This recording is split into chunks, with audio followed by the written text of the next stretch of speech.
Hello, xin chào tất cả các bạn đã quay trở lại với Văn Hồng Cooking Show. Và hôm nay chúng ta tiếp tục trải nghiệm các món ăn độc và lạ. Hôm nay thì mình sẽ có một sự kết hợp giữa hai cái món ăn của Hàn Quốc và cả Nhật Bản, là sốt tương đen Hàn Quốc và ăn với mì udon sari của Nhật Bản. Xem như thế nào nhá.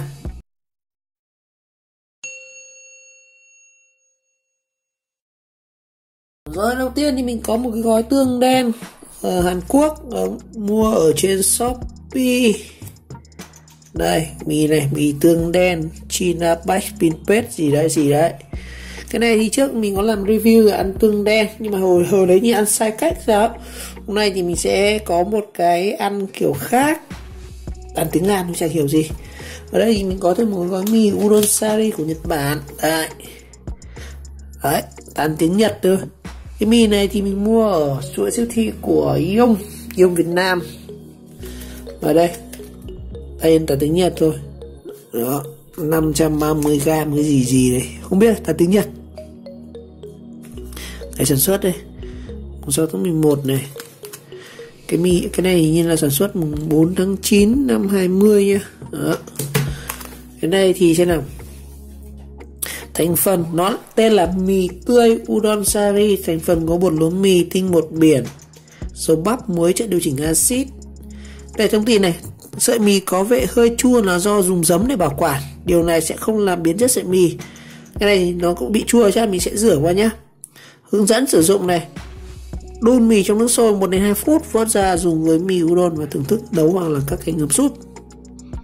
Sản xuất tại công ty thực phẩm Hanji. Mì này của Hàn Quốc nha anh em.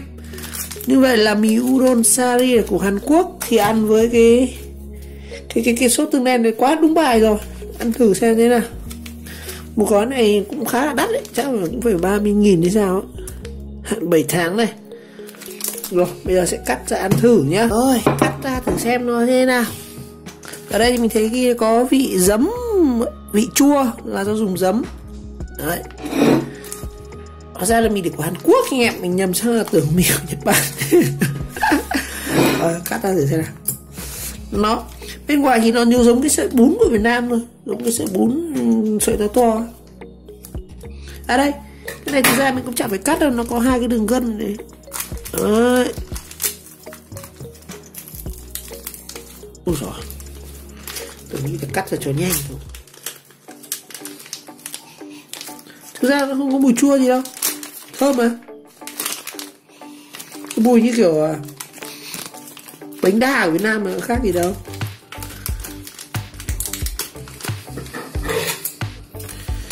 Mì udon sari. Rồi, một gói này là 200g nha, khá là ít thôi. Đây, mì này, ui trời, sợi nó to, sợi nó to như này, cứng lắm anh em ạ. Cái này phải luộc lên, mà trong nó khô nhá, mùi chua chua như là cái mùi vỏ phồng tôm ấy. Đó, mình không dám ăn, sợ đi ỉa. Đó, cứng như này cơ mà. Rồi, còn cái tương đen thì thôi nhá. Tương đen thì nó đen xì xì đây. Tương đen này bôi ra một ít cho ông nào chưa biết tương đen thì nó như nào. Đấy, cái tương đen đấy là cái này. Cái tương đen này mình sẽ đun lên. Đầu tiên mình sẽ luộc cái này lên trước này, luộc xong rồi vắt cái này ra, chúng ta để ráo, rồi chúng ta sẽ đun tương đen lên và trộn với cái mì này ăn thử xem như nào. Rồi, đầu tiên là mình sẽ đun sôi nước để chúng ta luộc cái mì này.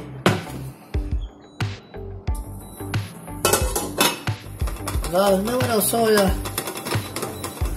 mình sẽ thả cái mì này, mình sẽ trần.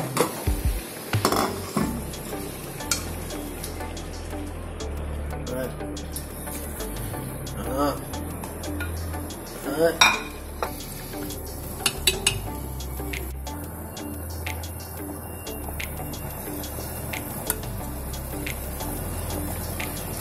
Cảm nhận của mình về cái mì udon sari này của nó khá là cứng em. Luộc gần 3 phút rồi mà nó vẫn đang dính vào nhau rất là chặt. Sợi mì nó vẫn chưa tách nha, bắt đầu tách hơn này. Mì này mì tươi nhá,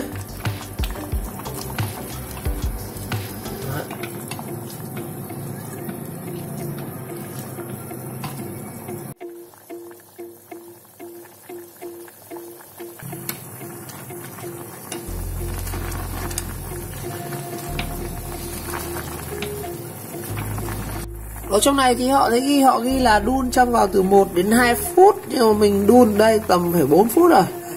Khi chúng ta đun từ 1 đến 2 phút này. Không đun lâu quá thì sợ nó tan mất. Rồi. Đây, sợi mì sau khi mà nấu xong này. Kinh dị luôn này. Như sợi bún ấy. Đó. Cái nước thì nó ra hơi đục đục nhá.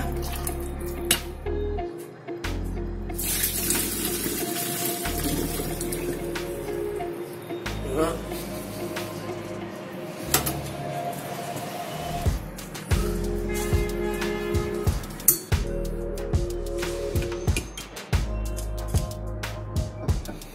Và cùng lúc đó thì mình sẽ đun luôn cái sốt tương đen của Hàn Quốc. Đó. Đây, mình sẽ cho ít tương đen của Hàn Quốc này vào nhá.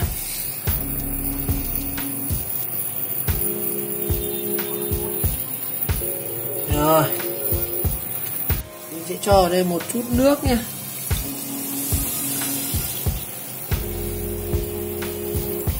Đó. Và chúng ta sẽ trưng cái sốt tương đen này lên. Cho thêm một ít tiêu đen này. Bạn nào ăn có thể cho thêm một chút tương cà. Đây mình có một chút vừng nữa này, tí mình sẽ rắc lên trên. Bạn nào ăn ớt thì mình có thể cho thêm ớt nha, có thể cho thêm tương ớt.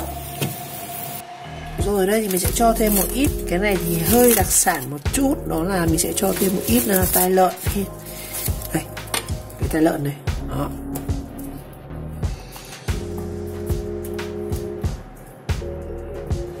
Cho một ít thôi. Đó. Mình sẽ đun với cái sốt tương đen này. Ngon quá. Và trộn đều những cái này với nhau này.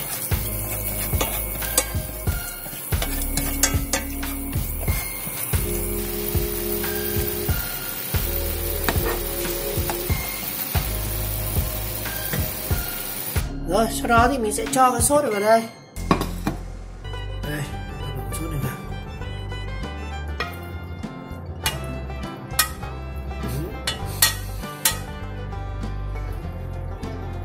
Rồi, mình sẽ rắc một ít mè lên nha. Đây sẽ có một ít gừng mè.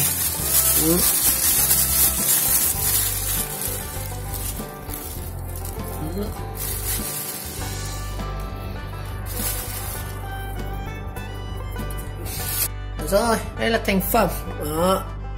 Ngon chưa? Bây giờ chúng ta, cái việc đây là do lúc mình đổ tương này đây.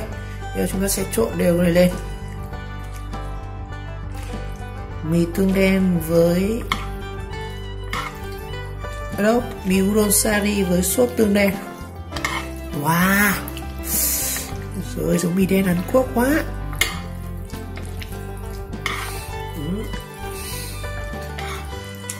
Ngon lắm. Ôi trời ơi. Hấp dẫn.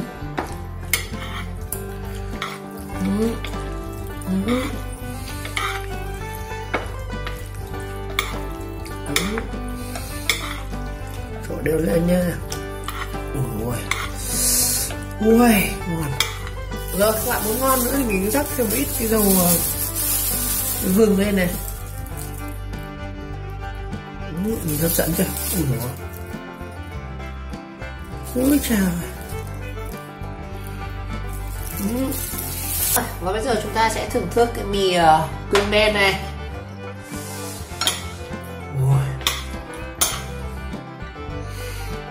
Nó có mùi chua chua, hơi nồng nồng của cái vị tương. Nó là cái độ đen của Hàn Quốc họ ủ đấy. Có cái mùi thơm của vừng nữa. Thử này. Wow.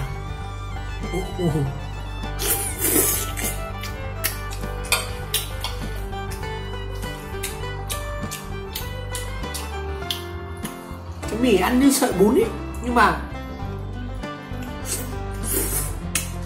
nó dai sợi bún người Nam. Ngon.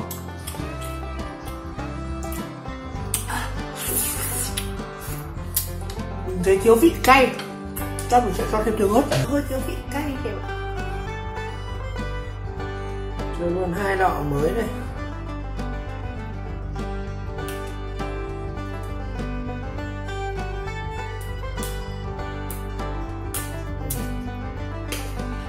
Lọ tương cà mới luôn.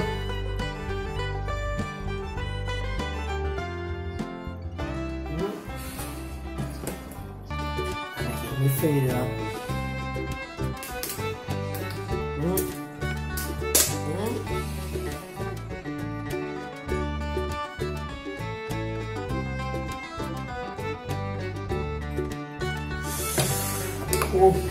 Chinsu của Việt Nam, Chinsu tương gà.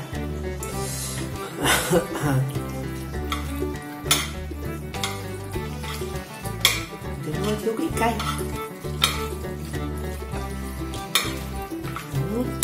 Cái này thì mới là hợp khẩu vị của người Việt Nam. Và có thể mình nấu sai công thức. Màu sắc thì rất đẹp luôn này. Thử nhá.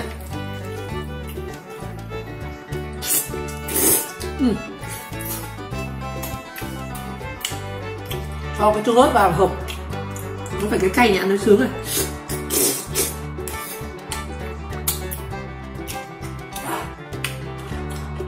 Đây là cái cay heo. Nó sẽ dai sừng sực.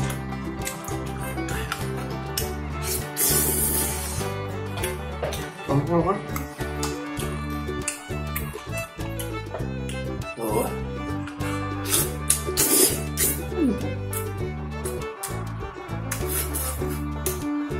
Ngon lắm các bạn.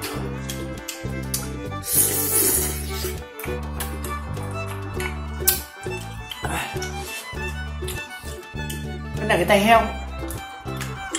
Ngon.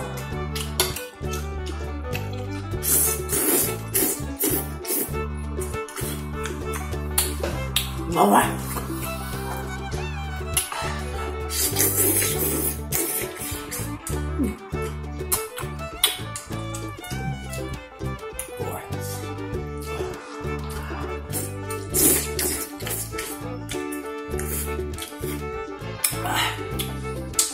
Cay tay heo.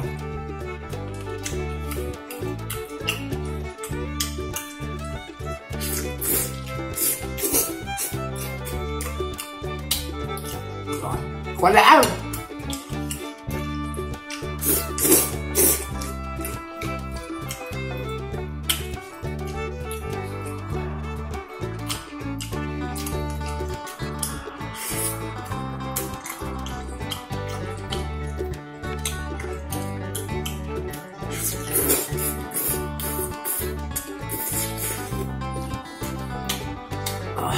Ngon.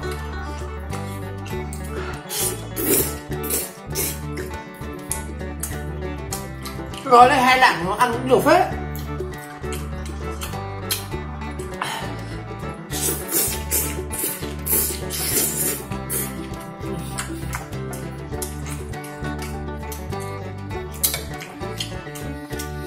Tay heo.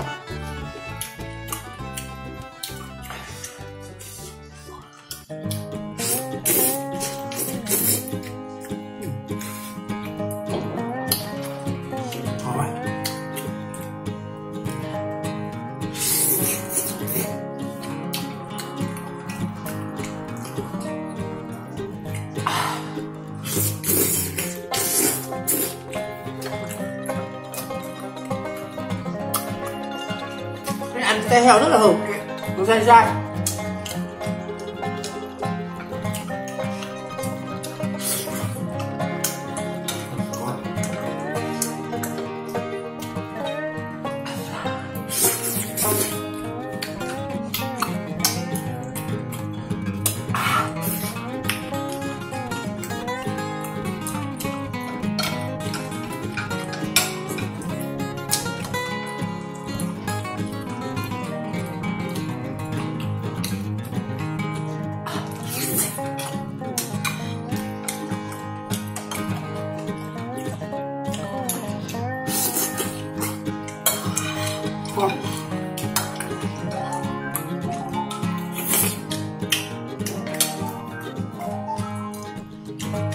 Quay gọn này.